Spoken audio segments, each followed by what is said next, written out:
क्या आप जानते हैं विजयनगर एम्पायर की ताकत का असली सीक्रेट नायक और अमर नायक सिस्टम में छुपा था? विजयनगर एम्पायर 437 से 1567 तक साउथ इंडिया का सबसे पावरफुल किंगडम रहा, लेकिन इतने बड़े एम्पायर को रन करना कोई आसान काम नहीं था। तो यहाँ आते हैं नायक और अमर नायक। नायक दरअसल एम्पायर के लोकल रूलर थे, अर्थात वे स्थानीय सैन्य प्रमुख होते थे। वे भ्रमणशील होते थे।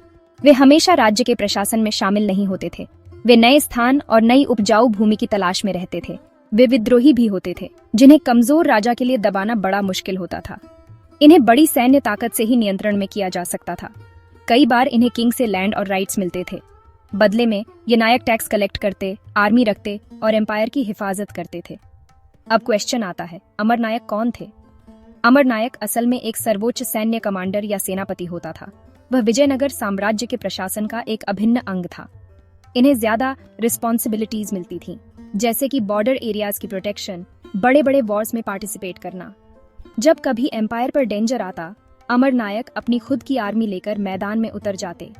राजा द्वारा उन्हें कोई क्षेत्र और राजस्व के अधिकार दिए होते थे। वे हमेशा राजा के अधीन कार्य करते थे और अपने व्यक्तिगत खर्चों, सेना, हाथी, घोड़ों, हथियार आदि के खर्चों से बचे धन को राजा को जमा कराया करते थे। वे मंदिरों पर भी धन लगाते थे।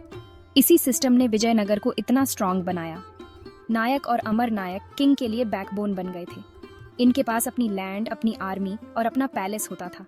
लेकिन सबसे बड़ी बात, वे हमेशा किंग के लिए लॉयल रहते थे।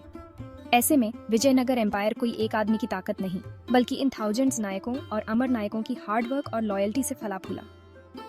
हिस्ट्री से कनेक्टेड रहिए और चैनल को लाइक और सब्सक्राइब करते रहिए।